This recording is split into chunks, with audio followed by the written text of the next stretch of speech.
Yo, kembali lagi kita ke bahasan bual bola episode ke-7 ya. Seingat gue episode ke-7. Di episode ini kita bakal mulai nyentuh ke beberapa bahasan spesifik nih. Kayak yang udah gue coba kasih teaser di baju gue. Chelsea Apa tuh, Dok?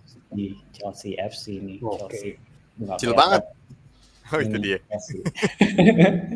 Oke, kita bakal ngebahas soal Chelsea di sini bareng teman-teman fans-fans Chelsea yang ada di Bual Bola. Tapi sebelum kita mulai, gue punya tebak-tebakan dulu nih.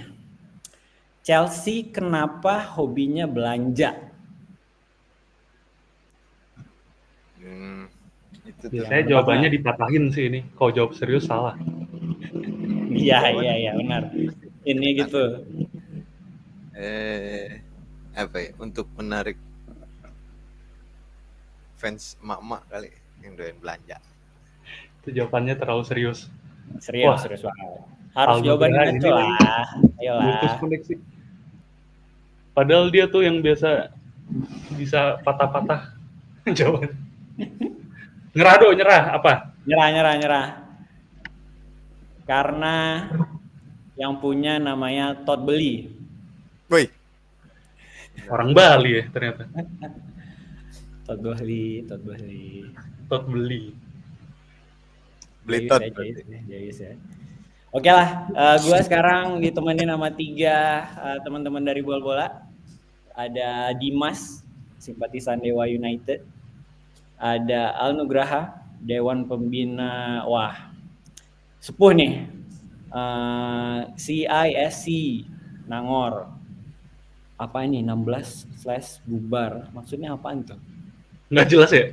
Butuh klarifikasi. Ini mau dikonfirmasi maksudnya apa juga, koneksinya putus-putus Jatinangor. Hilang. Yaudah, kita lanjut aja ke Harbio, tendangan sudut. Gimana nih kabar teman-teman semua nih? Ya. Baik. Bagus. Menarik. Menarik ya. Bisa menarik. Kabar. Menunggu musim baru sepak bola. Sepak bola Eropa. Iya. Oke lah. Jadi gue bakal ngajak kalian semua buat ngobrolin tentang kiprah Chelsea nih. Kita udah tahu kalau Chelsea di transfer window kali ini tuh lagi jadi buah bibir. Banyak nama-nama yang masuk ke klub sebagai beberapa pembelian yang patut dibicarakan lah gitu. Terus ada juga yang ngomongin soal FFP ke Chelsea karena strategi pembeliannya yang lumayan konsumtif ya. Tapi kalau ngeliat dari beberapa tahun yang lalu ya, semenjak nih gue share ke kalian beberapa highlight dari Chelsea, salah satunya si pemilik barunya, dimana kalau dari Transfermarkt ini mereka nge-list down kalau ternyata Todd Boehly itu udah ngeluarin duit yang lumayan masif ya, dari standarnya Premier League aja udah sampai ke top 10 spending gitu, di bawah Todd Boehly sendiri gitu. Tapi kalau dari yang ada sekarang, Chelsea tuh ternyata profitable karena 2 tahun belakangan dari report-report yang ada gitu, Chelsea punya revenue yang lebih banyak dari pengeluaran. Nah, sebagai fans Chelsea nih, Dimas sama hilang nih si Alika. Dimas dulu deh, masih suka was-was nggak sih kena FFP nih dari aksi Chelsea di transfer window? Dimas hilang juga. Lu gimana Bio? Kalau lu sebagai orang awam gitu, menurut lu fans Chelsea perlu was-was nggak sih ngelihat aktivitas transfer window-nya klub mereka di bawah pemilik baru? Tapi sebelum ke situ gue agak penasaran juga yang disebut profitable-nya Chelsea ini. Apa yang bikin dia profit ya? Pertanyaannya. Karena dia jual pemain enggak. Kemudian apa emang harga tiketnya mahal? Kemudian apa emang dia nggak punya utang, misalnya utang stadion, kalau misalnya yang lain punya utang stadion, apa emang utangnya dikit? Terus atau emang harga tiketnya mahal? Nah mungkin nanti Alika tahu nih kalau misalnya dia koneksi udah benar. Tapi itu dulu, itu juga yang bikin penasaran. Al, mungkin nih tadi Aldo nanyain ke gue nih was-was apa enggak. Tapi pertama gue mau penasaran sih Al nih, si Chelsea ini dia emang Ada pertanyaan nih. secara bisnis nguntungin tuh dari mana Al? Kan disebut 2 tahun 3 tahun belakangan profit ya. Betul. Dari mana dia datang itu? Ini sih sebenarnya kalau dari bisnisnya ya, mungkin dari segi pandangan bisnis Teh Boeli, dia itu bisa merekrut banyak pemain muda, tapi bisa menjual pemain juga sama mahal, lebih mahal daripada beberapa pemain yang dia beli gitu. Profitnya tuh dari segi untung rugi jual beli pemain. Ada ini enggak? Ada nama-nama yang lu inget enggak? Siapa yang apa namanya dibeli dengan harga murah terus pas kejual harganya meroket gitu? Sebenarnya yang jadi dari dulu kebanggaan Chelsea itu akan pernah ada bahasan Cobham. Jadi akademi Chelsea itu banyak menghasilkan pemain muda yang pada akhirnya dijual harganya tinggi gitu. Jadi dari akademi sendiri kayak Mason Mount, kemudian ada Chris James masih di Chelsea, cuma ada beberapa nama kayak yang ke AC Milan, saya lupa lagi tiba-tiba. Fikayo Tomori juga. Siapa pemain tengah kok tiba-tiba lupa gue. Yang Amerika ya. Ruben Loftus-Cheek. Ini ngomongin apa? Sorry tadi putus. Sorry ya tadi. Singkatnya Harbi nanya nih, karena kan Chelsea dibilang masih profitable. Apa yang bikin Chelsea profitable sebenarnya kalau dibandingkan sama beberapa tim klub atas Liga Inggris gitu dalam beberapa tahun belakangan? Oke. Kalau menurut gue ya, Biu, teman-teman, namanya bisnis sepak bola kan nggak sekedar dari jual beli pemain ya. Kalau kita main FM kan profit ada di banyak sektor, merchandise, hak siar, pendapatan hak siar, sponsorship, terus penjualan tiket, bahkan sampai ke ranah investment. Nah, apalagi Bulhi ini punya portofolio bagus di bidang investasi gitu. Jadi mungkin secara portofolio keuangan memang tidak ada masalah berarti ya di klub ini. Tapi yang namanya klub sepak bola kan tentu utamanya yang pengen kita lihat adalah bagaimana prestasinya di sepak bola, bagaimana game plan-nya, bagaimana visi permainannya yang sama sekali nggak terlihat di masa Bulhi ini, karena emang Bulhi ini nggak ngerti sepak bola menurut gue. Gue yakin di tangan Bulhi akan ada masalah keuangan ya Chelsea, tapi ya akan seperti ini aja Chelsea pada akhirnya. Bentar mau sebelum ke performa, tapi tetap aja mau yang tadi lo bicarain merchandise, tiket misalnya dan lain-lain, itu kan semua klub juga melakukan punya pendapatan itu. Tapi kenapa Chelsea lebih, tadi Ali kasih cerita jual beli pemain dia itu menguntungkan. Nah mungkin kalau misalnya investasi kayaknya nggak bisa ditaruh di pendapatan deh kan, kalau misalnya investasi kan adanya di pos mana gitu kalau misalnya. Nah ini motong dikit, setidaknya gak ditinggal sponsor kayak IKN lah.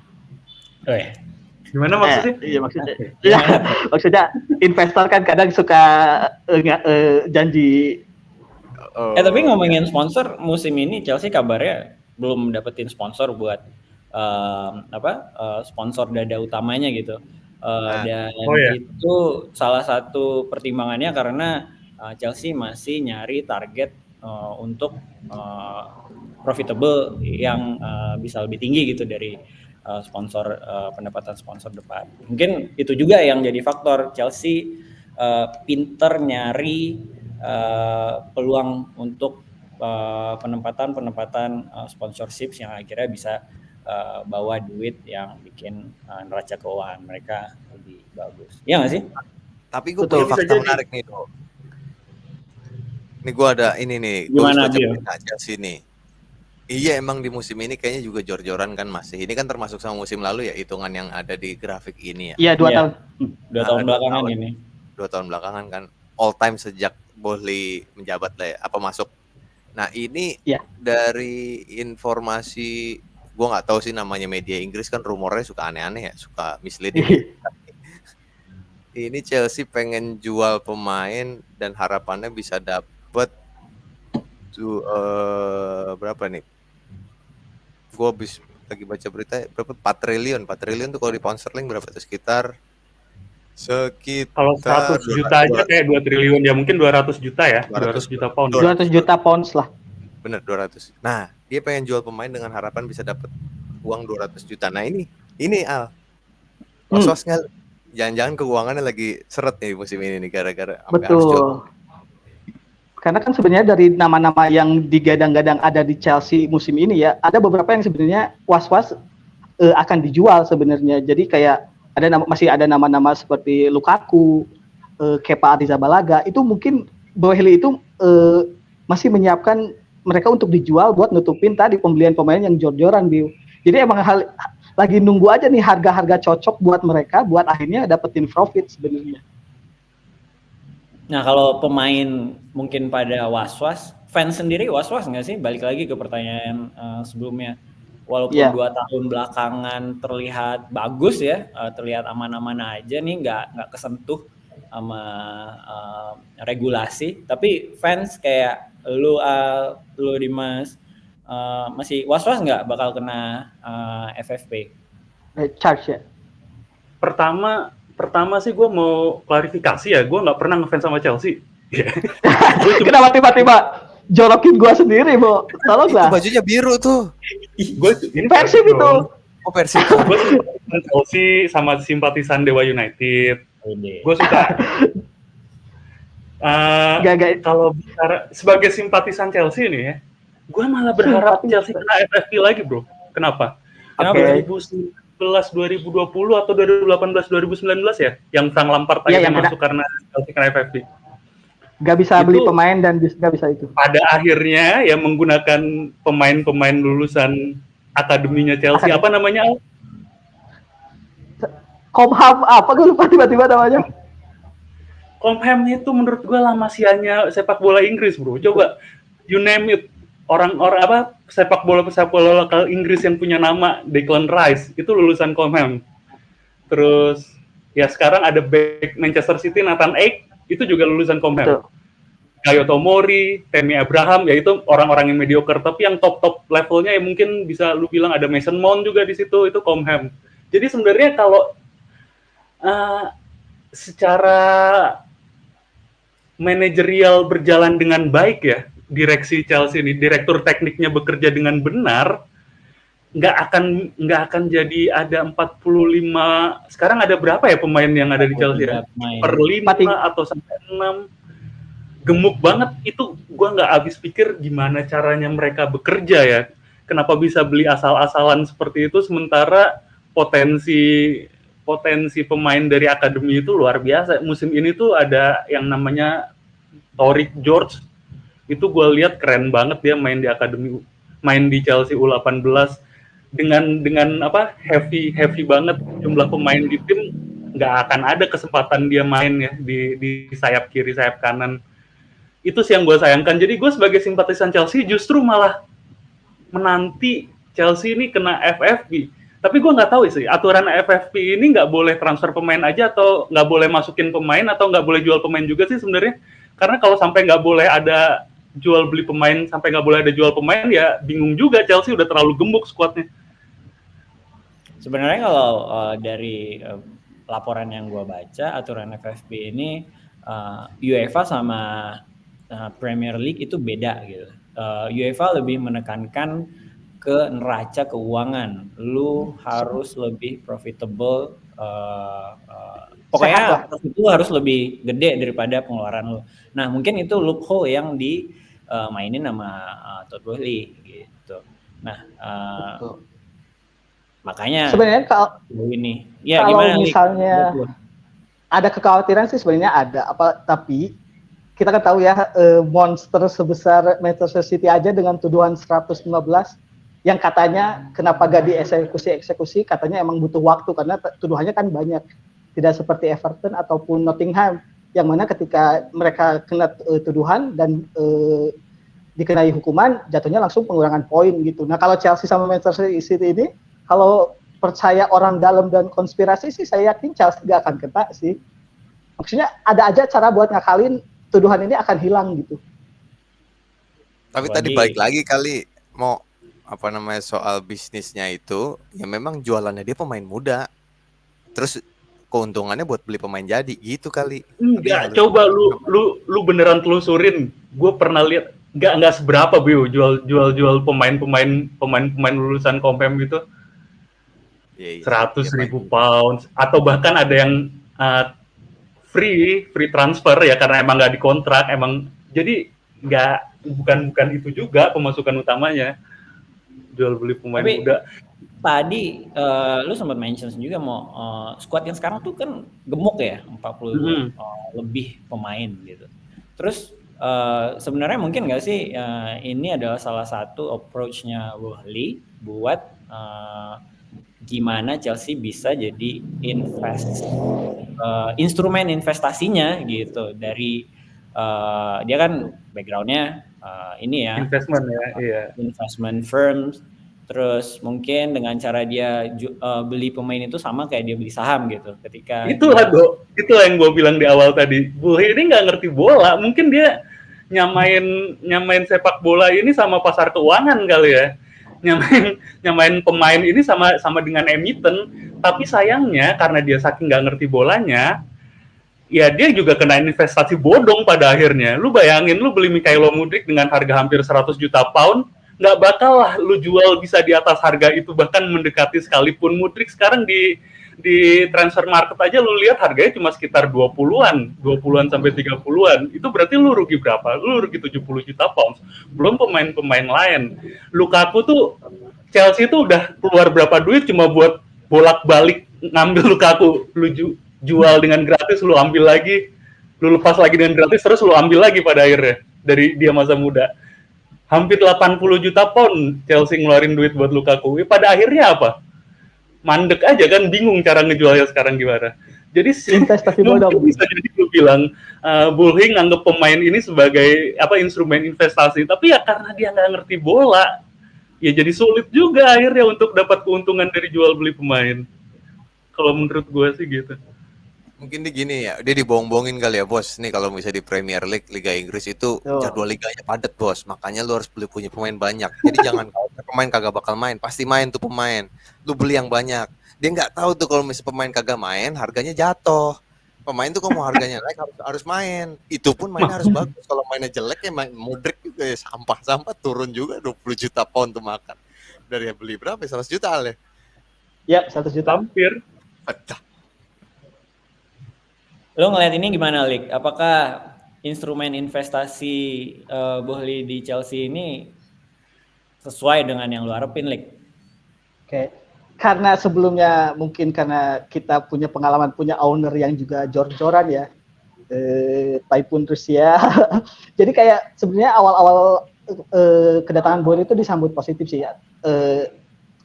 Ini mungkin khusus saya ya, karena ya pada akhirnya ya cuma another owner gitu ya yang siap membantu keuangan. Pada awalnya saya juga bagus nih proyeksinya, mungkin pengen beli pemain-pemain muda harga tinggi, bisa nih minimal dapat trofi gitu, minimal dapat trofi dulu dah, jangan dulu lah progres kita bisa ngembangin squad ini, tapi minimal dapat trofi gitu, karena kan belakangan ini di bawah Tuchel segala macam yang pada akhirnya dibutuhkan tuh trofi buat Chelsea gitu. Cuma ternyata setelah satu musim berjalan, kemudian musim ini mau mulai udah banyak masalah, saya sih jadi agak bener sih, jadi kayak wah Boehly ini beda sih sama Abramovich ya, kayaknya beneran gak punya misi gitu, kayak gak punya visi dan misi gitu. Pada akhirnya ya dia cuma menjadikan Chelsea ini sebagai tempat investasi baru dia gitu. Oke. Ada satu hal yang gue ke-trigger nih dari Alika nih ketika ngomongin visi misi. Waktu Boehly baru masuk jadi ownernya Chelsea, dia nge-kick Thomas Tuchel kan. Karena salah satu alasan visinya beda sama Tuchel. Nah, Bill, sekarang dia bawa Enzo Maresca, which is pelatih yang kita belum tahu nih teruji di liga teratas apakah bagus apa enggak. Tapi kalau lu ngelihat Enzo Maresca ini sosok yang punya visi yang sama nggak sih sama Boehly? Gue khawatir kena investasi bodong lah gitu Boehly itu. Tapi nggak sepenuhnya bodong sih. Prestasi untuk bisa menang di Championship dengan Leicester City ya. Gue nggak tahu Leicester City. Cuma kan Leicester City itu adalah klub yang mungkin punya motivasi yang lebih gitu untuk Premier. Ya iyalah, dalam 10 tahun terakhir dia pernah mencatat sebagai juara Premier, tiba-tiba sekarang di Championship, terus balik lagi sekarang ke Premier kan. Mungkin motivasinya beda. Dia datang ke sini dengan kondisi di mana mungkin di Leicester City orang-orang digaji kecil tapi dia pengen main bola gitu. Nah sekarang dia datang ke Chelsea dengan komposisi jumlah pemain 40. Mungkin sebagian besar pemain itu tahu gue gak bakal main di Chelsea, yang penting gue terima gaji aja gitu. Bener gak? Gue khawatir gitu tuh di Chelsea itu. Ada orang yang cuma main bisa nerima kontrak di Chelsea biar magabut aja gitu, main bola. Berarti Chelsea PNS dong ini. Lembaga ini. PNS Wakanda ya, tolong. Wakanda. Situ enak nih, dia nggak ada jurisdiksi untuk ditangkap jauh kan. Benar juga. Dia lempar-lempar isu itu yang kena kita. Ya gimana nih? Dia orang udah jadi warga WNA sekarang. Iya. Tapi itu gue yang nggak harus pesimis banget sih, tapi lebih ke agak negatif sih ngelihat Enzo Maresca prestasi, karena pertama motivasinya beda. Dia ngelatih para pemain yang emang punya motivasi main bola dengan ngelatih pemain yang mungkin udah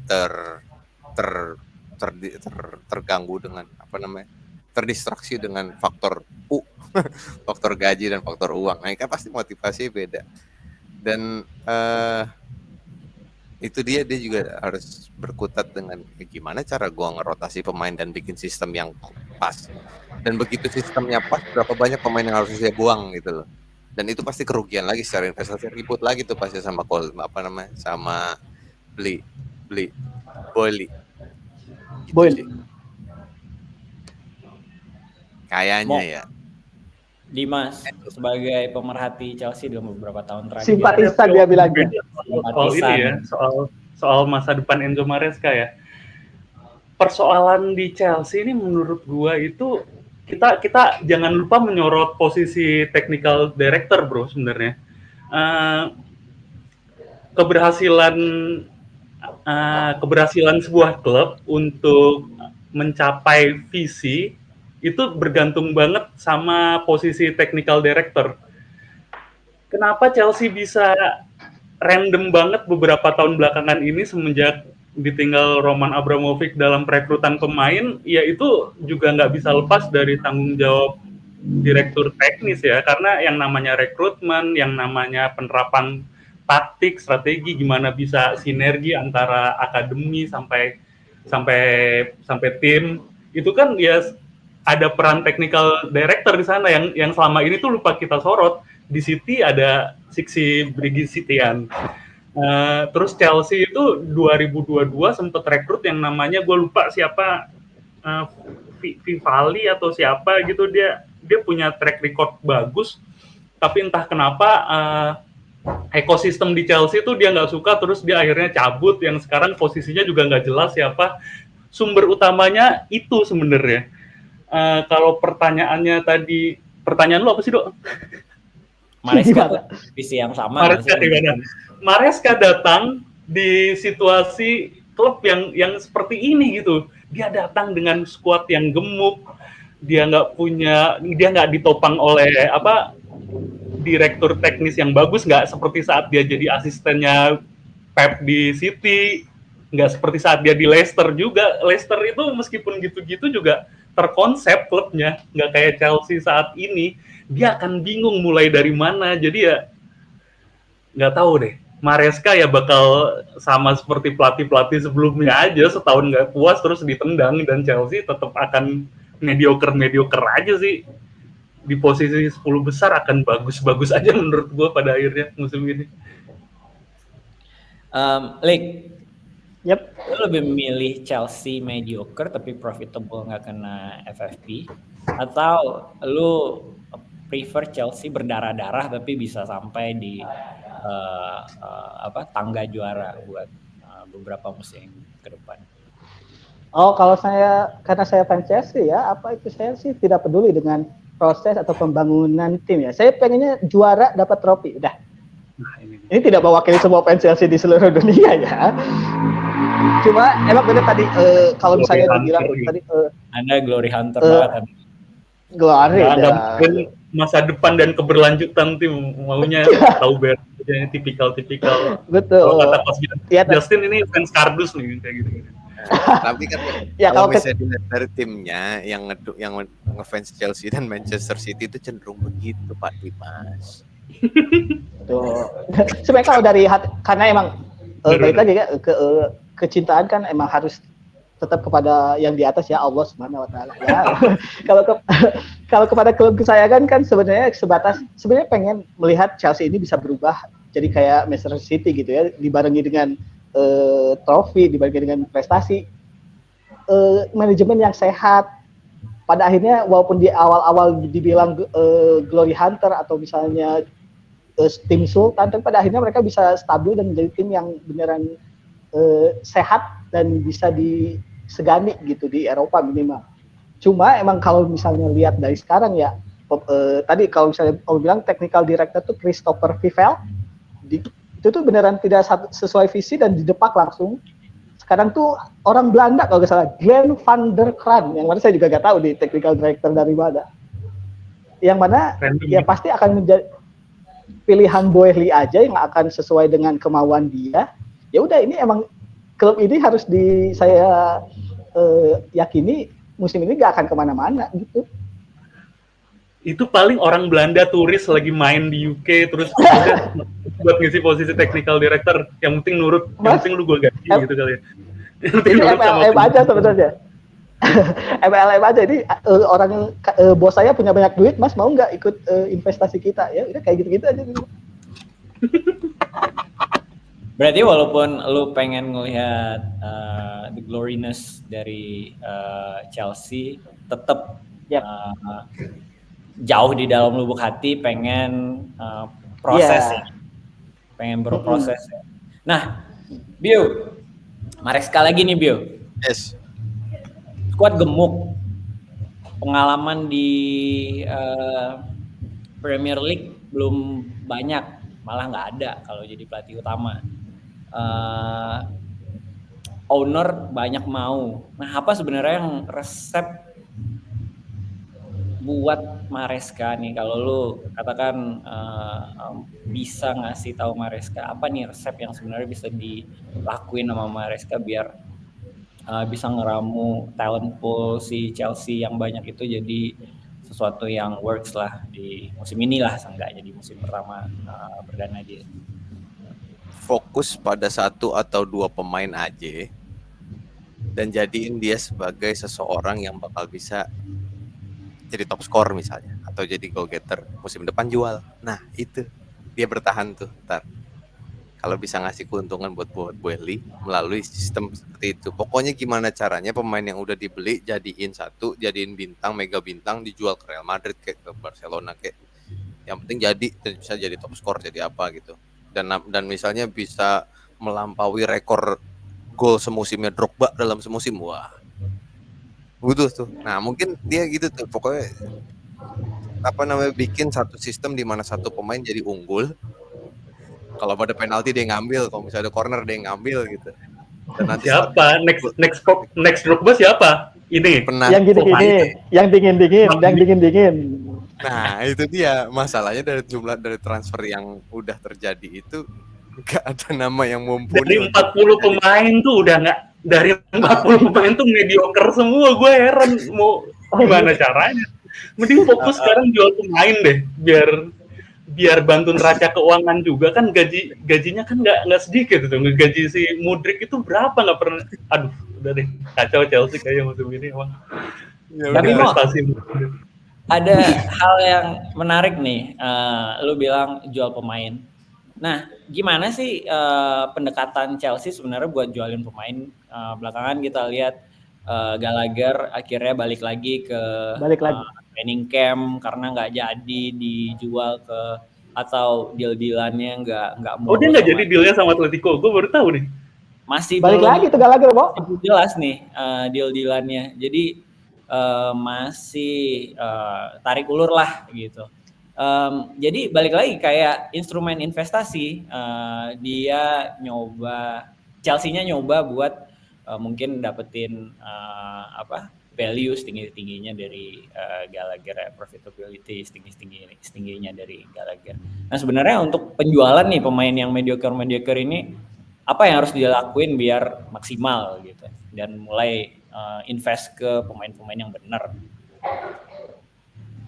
Itu dia, butuh emang direktur teknik yang benar menurut gue ya, biar sesuai gitu sama visi permainan. Dengan adanya visi permainan yang jelas, adanya konsep atau rencana jangka panjang, kita bakal lihat dari 40 pemain ini sebenarnya, jangan lupa kontrak mereka itu panjang-panjang kan, sampai di atas 5 tahun kan, kebanyakan ada yang 8 tahun. 6-7 tahun. Mudryk sendiri juga setahu gue juga 8 tahun dari pas direkrut, itu kan gila ya. Kalau semakin panjang kontrak juga akhirnya kan nilai jual juga semakin sulit gitu untuk diturunin, sementara demand terhadap pemain Chelsea juga nggak tinggi amat, karena balik lagi itu pemain mediocre. Ya pada akhirnya ya harus mau jual rugi sih demi mendapatkan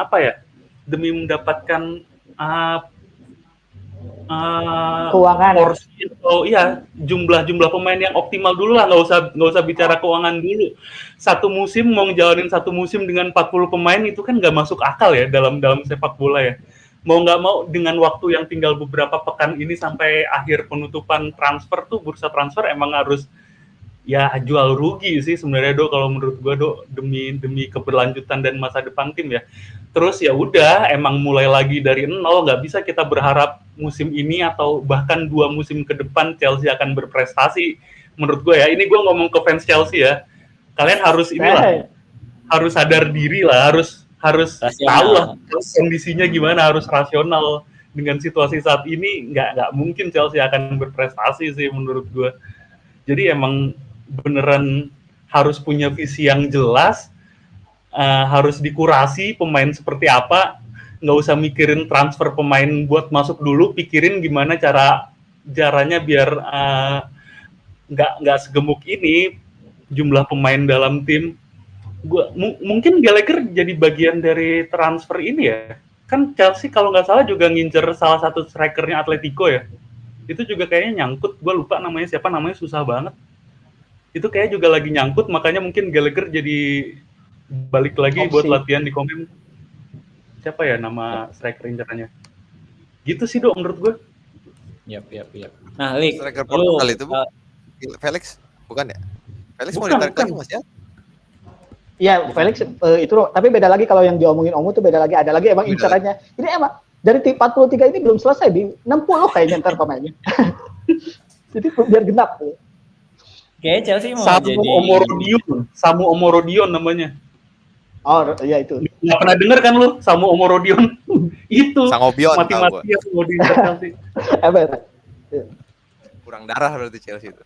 Gue mencoba berpositive thinking nih. Kayaknya Chelsea itu sebenarnya mau nge-branding diri mereka sebagai tempat di mana pemain-pemain potensial itu dilahirkan gitu. Makanya untuk melakukan investasi jangka panjang, mereka beli duluan pemain-pemain yang half back ini gitu. Jadi ketika nanti katakan bisa aja mereka leasing kan ke klub-klub lain, mereka pinjemin ke klub-klub lain, terus ketika pemain-pemain itu udah mekar, mereka bisa tarik, jualin ke klub-klub yang emang mau beli dengan harga banyak gitu. Itu positive thinking gue. Tapi balik lagi ke pertanyaan awal nih, Lik. Sebelumnya gue nanya ke Harbi sama Dimas nih, resep Maresca yang buat musim ini dulu lah. Apa yang bisa dilakuin sama Maresca biar 40-an pemain ini nggak terlantar gitu, nggak makan gaji buta aja, yang bisa membawa dampak signifikan. Sebenarnya yang ramai hari ini kan list kalau Aldo 43 bilang halfback itu not halfback at all, Do. Itu pemain-pemain rare yang kita sendiri nggak tahu itu mereka siapa sebenarnya yang bisa dibeli sama Chelsea di atas 50 juta pound. Gimana, Al? Ya. Ini sebenarnya yang ramai kan sebenarnya yang tadi munculnya list 43 pemain Chelsea ini yang menandakan skuadnya kegemukan ya. Tapi di bawah thread atau ya berita itu sebenarnya ada fans yang melakukan pembelaan, katanya dari 43 itu sebenarnya 13 pemain itu tidak akan ada di tim utama. Jadi kurangi lagi tuh 14 menjadi 43 jadi 30. Itu tuh katanya 13 pemain itu adalah dibeli untuk tadi, benar ada beberapa yang di loan. Terus ada case-case seperti Lukaku sama Kepa tuh mereka nggak akan pernah main lagi sebenarnya, tinggal nunggu ada yang beli aja. Jadi banyak banget yang akhirnya mengkurasi fans Chelsea yang mengkurasi enggak kok 43. Ini pasti berkurang nanti pada saat musim dimulai gitu. Walaupun saya yakin itu ya ini nggak akan ini. Denial biasa. Chelsea bisa ngomong-ngomong gitu. Waktu tinggal 13 hari lagi loh, Al. Iya makanya. 13 hari jual pemain dikira gampang, susah gila itu tuh. Iya, mereka sebenarnya pengen mengkanter kayak yang rilis list ini kan The Athletic ya. Mereka tuh pengen ngekanter The Athletic ini kurang riset katanya. Karena tidak mungkin lah 43 pemain dimasukin dalam satu squad. Walaupun sebenarnya udah dikasih counter juga lah, udah ditulis kok di squad di website utamanya emang 43 pemain ini pemain Chelsea gitu musim ini. Tapi mereka masih dengan denialnya, enggak kok nanti berkurang sendiri. Pasti ada yang jual atau enggak ada yang ada yang akan ngambil buat di loan atau enggak emang kejual. Jadi sisanya tuh paling cuma 30-an katanya. Kalau ditanya Enzo Maresca, iya kalau ditanya Enzo Maresca harus apa ya?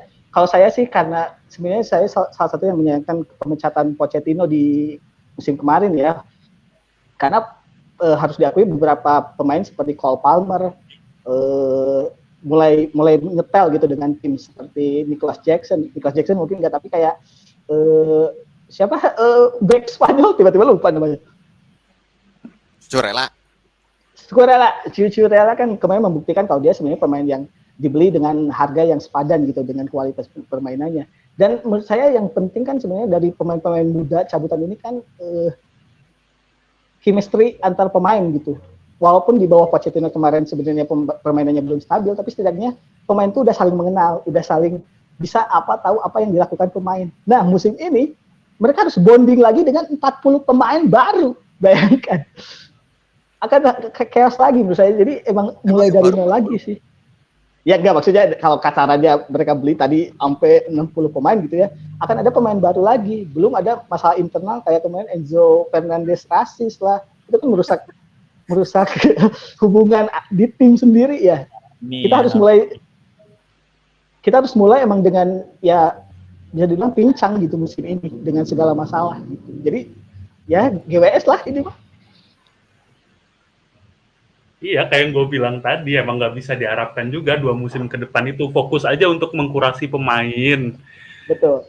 Nggak akan ada tim yang stabil dengan kondisi jumlah pemain segemuk ini. Menurut gue namanya Enzo Fernandez, bahkan Caicedo itu udah dua musim terakhir ini udah kelihatan jelas bukan sosok yang emang diperlukan Chelsea. Bahkan sebenarnya sosok seperti Conor Gallagher yang emang lahir dari Comham itu harusnya nggak dilepas Chelsea ya. Bahkan Trevoh Chalobah terakhir gue denger juga jadi salah satu pemain yang masuk dalam pipeline untuk penjualan ya. Itu sayang juga ya sebenarnya mereka ini orang-orang yang emang tahu filosofi Chelsea dari masa di akademi, tapi dijual dan memilih untuk membeli pemain muda gitu yang entah dari mana untuk masuk lagi ke Chelsea, dibina lagi dari nol. Itu yang gue sayangkan karena tidak ada konsep pembinaan yang terukur dan jelas dan berkesinambungan antara akademi sampai ke tim utama.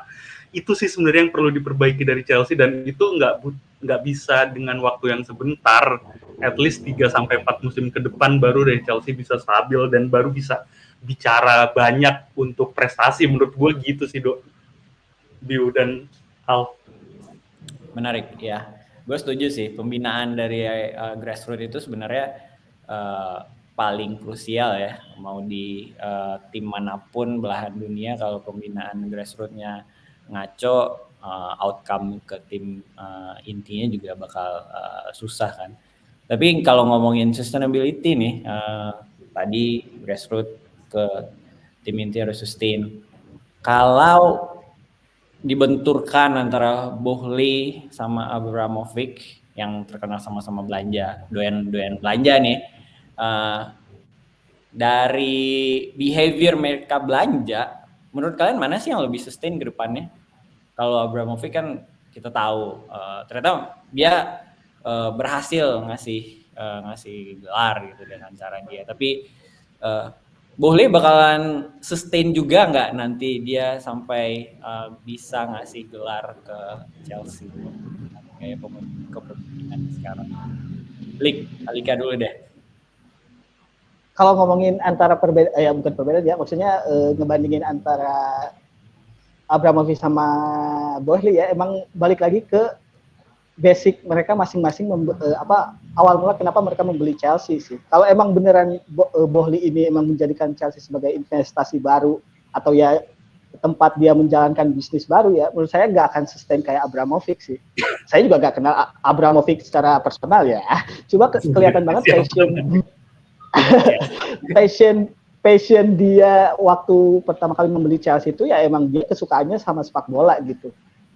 Mungkin bisnis ya sama seperti orang kaya kan, mungkin ini cuma salah satu jadi hobi bagi orang kaya gitu, membeli sebuah klub bola. Tapi pada lambat laun setelah dia mendapatkan formula yang cocok, dia bisa dibarengi dengan kecintaan dia terhadap Chelsea dengan bisnis yang mau dia jalankan di Chelsea gitu. Pada akhirnya ya kecintaan terhadap klub bola itu penting sih, karena saya nggak merasa Boehly ini benar-benar iya benar, menaruh hati pada Chelsea dan ingin menjadikan Chelsea ini sebagai klub minimal juara di Inggris gitu. Ini cuma sekedar investasi dia buat sementara aja. Dan kalau misalnya habit ya, sebenarnya dari zaman Abramovich juga udah terjadi beberapa kasus pembelian gak jelas kayak dulu kan ya, kayak Miazga, Togan Hazard. Sebenarnya dari dulu juga Chelsea beli pemain-pemain gak jelas gitu. Kevin De Bruyne lah. Salah, maksudnya dari tim Basel segala macam, tapi pada akhirnya ketutup sama pembelian utama yang ternyata bisa mendatangkan prestasi gitu di Chelsea. Nah kalau ini Boehly udah mau pembeliannya gak jelas, tim utama dia juga gak jelas gitu, jadi ya suram aja. Bill, gimana menurut lo? Mana yang lebih sustain? Apakah atau Boehly bakal bisa sampai ke titik sustainability-nya si Abramovich kan? Belajar bola dulu deh. Kayaknya harus tahu sepak bola dulu deh. Kayaknya dia nyebutnya juga masih soccer deh, bukan football. Yakin dia ngerti offside? Iya. Dan dia nggak bisa bedain tuh bendera corner sama bendera hakim garis. Tapi gini, kayaknya Boehly itu emang perlu pendamping yang nggak asal-asalan. Bimbingan. Sebut technical director ya. Kalau dia nggak suka bola ya udah it's okay gitu. Memang Chelsea butuhnya duit doang ya udah oke. Tapi dia harus didampingi sama investment manajernya lah, misalnya dari yang tapi yang paham sepak bola. Dia tahu sepak bola itu buat investasi. Tapi untuk agar sepak bola itu investasinya bisa ada ROI-nya ya, ada return of investment-nya ya, perlu ada trofi memang sepak bola itu. Dan dengan adanya trofi, profil para pemain itu bakal naik kelas sendiri dan akan harganya akan naik. Walaupun nanti juga bakal ada hitung-hitungan ROI. Kalau misalnya gue perpanjang kontraknya, gajinya dia naik 2 kali lipat misalnya, mendingan gue jual aja gitu. Tapi mungkin tetap ada hitung-hitungan begitunya gitu, hitung-hitungan yang jelas, di mana investment manajernya juga harus tahu nih pemain bisa jadi atau berpotensi atau enggak. Ya Abramovich emang awal-awal juga kayak asal-asalan juga sih, cuma dia tapi Abramovich itu membeli pemain yang emang udah ada namanya sebelum nama-nama kayak Mohamed Salah, De Bruyne ya, itu kan emang belinya kayak agak ngasal sih. Beli Shevchenko gitu, ya kan namanya udah emang bagus itu nama Shevchenko gitu. Terus apa namanya striker apa namanya Adrian Mutu ya Crespo juga. Crespo, nama-nama itu kan udah tenar gitu pada masa sepak bola ya. Walaupun yang nggak semua nama-nama tenar itu begitu dibeli jadi juga, ada yang gagal juga, tapi ada yang berhasil juga.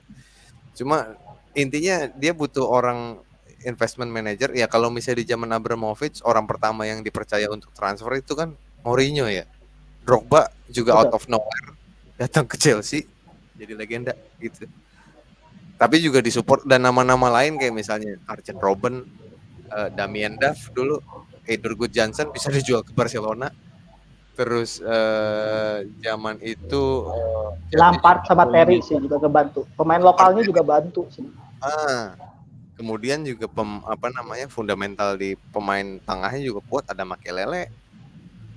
Asian di Persib BTW. Carvalho coba dia beli Carvalho dari mana sebelum Chelsea? Sporting apa? Porto dong. Itu kan itu gerbongnya Jose Mourinho tuh, Carvalho, Paulo Ferreira, Thiago. Dijual ke Real Madrid dengan harga yang, nah itu menurut gue yang kayak gitu tuh, yang mengerti sepak bola, dia tahu pemain ini bakal jadi, dan kalaupun misalnya dia nggak bertahan, dia bisa dijual dengan harga yang tinggi gitu. Ya walaupun banyak yang gagal juga, cuman ya mungkin diantara gagal dan yang berhasilnya lebih banyak, lebih banyak, plus ada trofinya juga nggak main-main, Liga Champions sama Premier League 2 kali alias sepanjang Abramovich itu juara Champions yang tidak pernah dimiliki Arsenal ya, maaf. Harus nyindir tetangga sebelah kalau ada kesempatan. Kalau ada kesempatan masih kata aja klub itu sampah itu. Betul. Sama itu beda sesi lagi ya, tolong. Nanti kita bikin. Ini ya. Begitu Abramovich pertama kali akuisisi Chelsea di tahun 2003, di tahun 2004 terus dia rekrut Mourinho kan udah kayak tangan kanannya dia tuh sebagai sebagai pengelola klub. Jangan lupa dia juga punya tangan kiri saat itu yang namanya Avram Grant, yang posisinya sebagai direktur teknis. Avram Grant ini mungkin sering dibully ya terutama oleh fans bola di Indonesia, karena begitu Mourinho cabut tiba-tiba dia jadi pelatih kepala terus terkesan flop, tapi ternyata dia bisa bawa sampai final ya atau juara sih Liga Champions sampai ini United. Salah ya? Iya ya. Dia tuh sebenarnya peran Avram Grant ini sangat krusial dalam perekrutan pemain Chelsea di awal akuisisi Abramovich ya, dari tahun 2004 itu.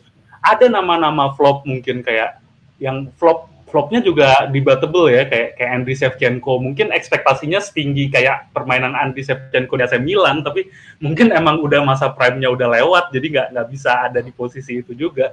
Michael Ballack tuh didatangkan dengan harga yang nggak mahal loh saat itu.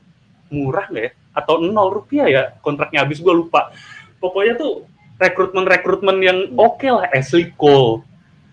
Kalau di awal musim banget itu, ya itu tadi yang lu bilang, gerbongnya Jose Mourinho plus Drogba, terus ada Peter Cech, itu kiper unknown yang nggak banyak orang tahu, ternyata jadi kiper terbaik dunia loh dalam beberapa tahun terakhir setelah direkrut oleh Chelsea. Itu kan gila ya, maksudnya ekosistem seperti itulah yang nggak mungkin dimiliki Chelsea lagi menurut gue ya, selama ya mau gimana pun juga tetap owner tuh punya peran yang krusial di sini ya. Selama ownernya nggak punya kecintaan terhadap klub ini dan nggak ngerti bola sama sekali, ya jangan harap akan ada ekosistem itu kembali menurut gue. Gitu. Jadi kalau dibandingin ya nggak usah lah berharap Bolhi di masa depan itu bisa sustain kayak rekrutmennya kayak Abramovich, nggak mungkin nggak masuk akal. Menarik. Suatu saat Bowie akan jual Chelsea dan kita berharap aja yang membeli Chelsea adalah orang yang benar ngerti bola. Kalau bagi fans Chelsea ya, yang ngerti bola dan emang cinta sama Chelsea. Erick Thohir. Pak Haji Ungu mau. Enggak, Pak Haji Ungu. Sama-sama biru aja. Yang punya Como juga biru tuh. Wah, benar. Ya, ada hal yang menarik nih. Kalian berharapnya Chelsea itu lebih terstruktur berarti ya, dan harapannya Chelsea masih harus, bukan harapannya, kalian ngelihat Chelsea itu masih akan struggle dalam beberapa periode belakang. Dan gue mau ngasih lihat juga nih, dari The Athletic, ternyata survei fans Premier League buat musim ini itu menempatkan Chelsea sebagai salah satu-satunya tim terbawah lah menurut riset ini yang nggak akan ada masa depan lah buat di ini. Yang susah lah berharap dari Chelsea buat musim ini. Nah, sebenarnya pure karena Boehly atau karena faktor lain, apa sih yang bikin fans Chelsea nggak yakin ke mereka? Dimas, gimana menurut lu? Ya bagus ya ngelihat data ini, berarti fans Chelsea sama fans MU nih realistis orangnya, rasional. Mungkin dapat berprestasi gimana pun, dan faktornya apa ya udah jelas ya, dalam beberapa tahun terakhir ini emang nggak ada movement yang signifikan yang bisa meyakinkan para fans untuk ini klub ada masa depannya. Ini klub lumayan di musim ini menjanjikan, enggak sama sekali nggak ada pergerakan itu, baik dari sisi transfer pemain, baik dari sisi rekrutmen pelatih atau pembentukan tim pelatih baru. Jadi wajar aja kalau ya wajar dan rasional, ini emang ini akan terjadi, Chelsea akan terpuruk musim ini. Bagus fans Chelsea rasional. Nah, Alika, optimis nggak sebenarnya? Saya kan sebenarnya pengen menjadi fans Chelsea. Sebenarnya pengen jadi fans Chelsea yang denial gitu ya, tapi emang harusnya sih sebodoh-bodohnya fans Chelsea gitu ya. Ini realita yang harus diterima gitu. Saya nggak bisa denial ini, kayak kalau emang musim ini dan musim-musim ke depan tuh ya bakal hancur gitu. Tidak ada harapan buat Indonesia dipegang oleh mantan. Beda. Saya ini surveinya pemerintahan kita ya, ketidaksukaan terhadap pemerintah. Masalahnya saya juga, walaupun tadi ya fans Chelsea itu sebenarnya gampang buat digoda, asal ada trofi aja. Mereka pasti berharap, oh Chelsea musim depan akan comeback. Inilah awal mula kejayaan Chelsea kembali. Gampang sebenarnya ngegoda fans Chelsea itu, asal ada satu trofi kaleng apapun, FA, Carabao, mereka pasti gampang disenengin. Sama kayak fans merah juga sebenarnya ya. Mereka dengan satu trofi aja sebenarnya udah senang. Wah bisa nih, tsunami trofi akan datang. Jadi kayak kalau mau di pihak yang rasional, ya udah emang harus siap dengan segala, kalau sebagai fans ya, hujatan dan pandangan pesimis dari penggemar sepak bola lain gitu. Kalau Chelsea agak akan survive, dan mungkin kalau jatuh-jatuhnya amit-amit beneran kena peraturan tadi ya, charge tadi, turun ke divisi championship sih. Wah, ekstrim banget itu ya. Betul, itu harus siap juga, maksudnya harus disiapin. Selain musim ini gak akan kemana-mana, harus siap juga dengan kemungkinan terburuk ya, kena tuduhan yang lebih parah daripada pengurangan poin gitu. Lebih bagus gitu sih, Alika. Mulai dari nol, biar ada reformasi total di tubuh. Wow. Betul. Kayak tahun 98. Ngelihat hasil survei ini mencerminkan fans Chelsea yang lebih rasional, kata Dimas sama Alika Nugraha. Tapi apakah si Chelsea-nya sendiri berpeluang untuk bisa bikin kejutan di Premier League? Oke, gue akan mencoba menjadi fans Chelsea yang denial. Enggak, Chelsea juga. Itu harusnya tugas saya sih. Iya, ini tugas saya sebenarnya, Bim. Tapi Saya angkat tangan sebenarnya asli. Tapi skenario pertamanya harus ada keajaiban di mana Enzo Maresca bisa membuat sistem taktik ya, taktik wise lah. Betul. Enggak peduli pemainnya siapa, tapi secara taktik ini ajak gitu loh, mantep. Nah, kalau misalnya secara taktik wise terus tiba-tiba Chelsea punya formula yang canggih dan semua pemain paham sama itu, dari 46 pemain itu paham semua. 43 sorry kebanyakan. 43. Tambahin 3 tuh. Datang lagi sih kayaknya. Ada sih. Emang ini rumor-rumornya ini banyak nih yang mau datang lagi. Yang terbaru apa sih, Wolverhampton itu ya? Siapa ya? Dari Pedro Neto dia belum ada belum masuk ke list 43 tadi Pedro itu. Oh, 44 berarti. Sama Pedro. Nah, dengan skenario kalau misalnya si Enzo Maresca punya sistem yang canggih, terus semua pemain paham dengan sistem itu dan dia tahu harus ngelakuin apa. Mungkin sistemnya nggak membutuhkan pemain itu harus bisa punya skill set yang bagus, tapi yang penting stamina-nya kencang karena modalnya 43 pemain gitu ya. 44 pemain, sorry. Modalnya 44 pemain. Skemanya adalah taktik yang taktiknya pokoknya fisik aja gitulah. Fisik, main passing sederhana, fisik, hajar sana hajar sini, yang penting adu lari, kering-keringan stamina tuh.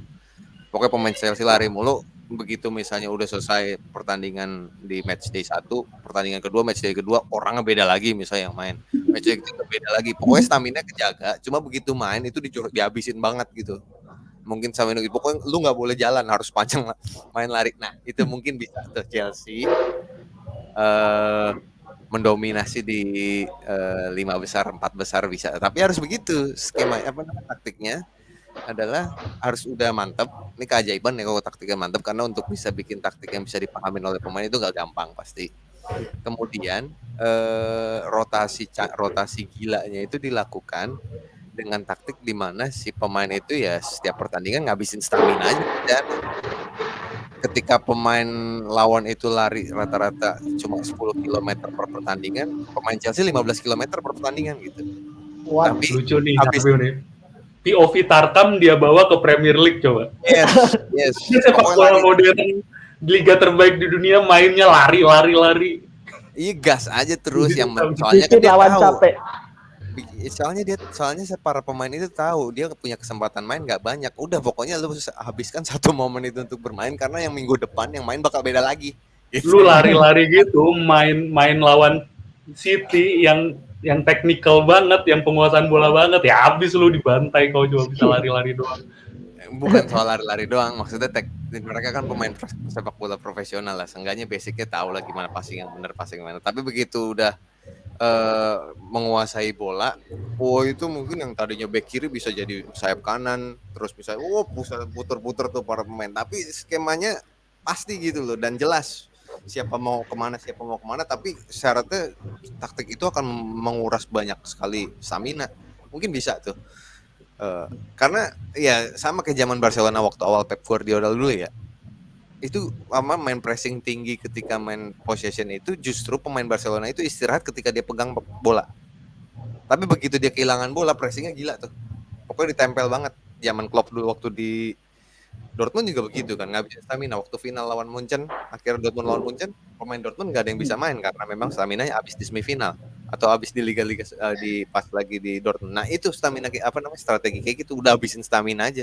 Lu nggak harus mikirin hari esok, lu main cuma buat hari ini doang, udah gitu. Tuh baru Chelsea bisa di peringkat 4 lah.